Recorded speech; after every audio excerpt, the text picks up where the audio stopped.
अब मैं इस वीडियो के माध्यम से ये भी rise of nationalism in Europe chapter का ही पार्ट 3 है बच्चों, और इसमें मैं ग्रीक रिवॉल्यूशन की चर्चा आपके सामने लेकर आया हूँ जो कि हिंदी में है, और मैं हिंदी में ही आपसे ये चर्चा कर रहा हूँ।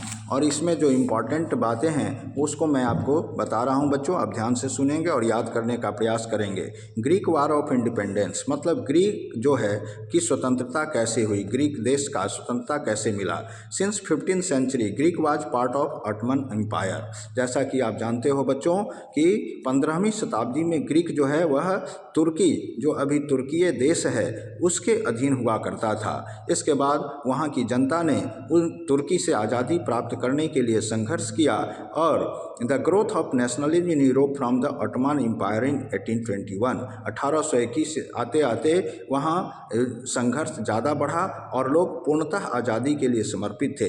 Support from the waste European countries, waste European countries का भी इसमें योगदान रहा ग्रीक की आज़ादी दिलाने में। Greek culture and literature inspired the poets and artisan who supported the revolution. इसमें सबसे ज़्यादा योगदान ग्रीक की आज़ादी में वहाँ की जनता, वहाँ के राइटर्स जो लोग थे, कवि थे, कलाकार थे, उन लोगों ने महत्वपूर्ण भूमिका निभाया आज़ादी को आगे बढ़ाने में, आज़ादी की क्रांति को आगे बढ़ाने में। इसके बाद German revolution of the liberals आता है 1848 का, जिसमें 831 elected representatives were march to take their places in the Frankfurt parliament, drafted a constitution for German nation based on consultation monarchy.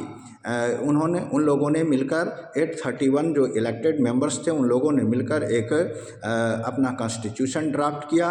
इसके बाद प्रूसिया के राजा जो थे, जिनका नाम था Frederick William fourth, rejected their demands. उन्होंने इन लोगों के डिमांड्स को रिजेक्ट कर दिया। इसके बाद जो है parliament mainly look interest in the workers and artisans as it was largely dominated by middle class. उस समय जो पार्लियामेंट के मेंबर्स थे वो खासकर जो है मिडिल यानी मध्यम वर्गीय परिवार के लोग हुआ करते थे। True forcibly disbanded the assembly.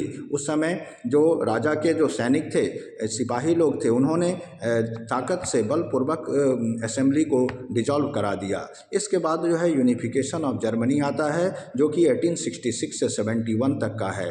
इसमें जो है जर्मनी का एकीकरण किया गया इसके द्वारा बच्चों, और in 1871 Kaiser William was declared as the new Europe empire of new Europe. 1871 ईस्वी में कैसर विलियम फर्स्ट को जो है एम्पायर घोषित किया गया उस पूरे एम्पायर का, और इस तरह से जर्मनी जो है एक जो अलग अलग छोटे छोटे राज्यों में बटा हुआ था उसको मिलाकर एक यूनाइट जर्मनी बनाया गया। Currency, banking, legal and judicial system ये सब जो है नए तरीके से लागू किए गए। इसके बाद आता है unification of Italy from 1859 to 1870, 1859 से लेकर 1870 ईस्वी में फिर इटली देश का एकीकरण हुआ जो 7 छोटे छोटे राज्यों में बटे हुए थे बच्चों। मिड 19th सेंचुरी की ये कहानी है। Mid 19th century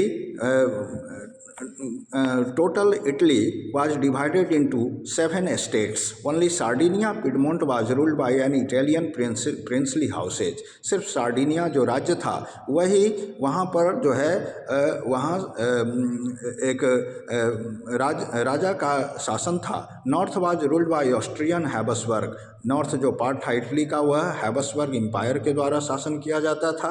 where as the centre was under the Pope, और वहाँ का जो केंद्रीय जो क्षेत्र था इटली का वह पोप के द्वारा शासन के अधीन था, और साउथ जो था वह बर्बन किंग स्पेन के अंडर में था। इस तरह से जब 1830 का समय आता है तो for uniting Italian republic Giuseppe Mazzini program was form. Giuseppe Mazzini जो एक युवा क्रांतिकारी थे उस देश के, उन्होंने लोगों को एकजुट करना शुरू किया। उन्होंने 2 सेक्रेट सोसाइटी का फॉर्मेशन किया, एक का नाम यंग इटली दिया और दूसरे को यंग इटली नाम से उन्होंने सेक्रेट सोसाइटी का गठन किया। इसके बाद ये क्रांति जो है वह फेल्योर रहा, और इसके बाद जो है काउंट काबुर चीफ मिनिस्टर जो कि सार्डिनिया के हुआ करते थे, led the movement of the unification of Italy. इसके बाद इटली का मॉडिफिकेशन यानी यूनिफिकेशन, मॉडिफिकेशन नहीं बच्चों, यूनिफिकेशन करने के लिए सार्डिनिया के जो चीफ मिनिस्टर थे उन्होंने काउंट काबूर ने आगे बढ़ाया इसको। इसके बाद सार्डिनिया का फोर्स जो था वह साउथ इटली की तरफ मूव किया एंड दो राज्यों को, सिसिलीज और लोम्बार्डी को अपने अधीन कर लिया। इसके बाद 1859 में Austrian forces were defeated by France plus Sardinia, है ना, और ये दोनों के अलायंस से जो है वह पिडमोंट अलायंस एक बनाया गया। इसके बाद 1861 में Victor Emmanuel become the king of united Italy. United Italy का राजा बना विक्टर इमैनुअल, जो कि 1861 ईस्वी में बना।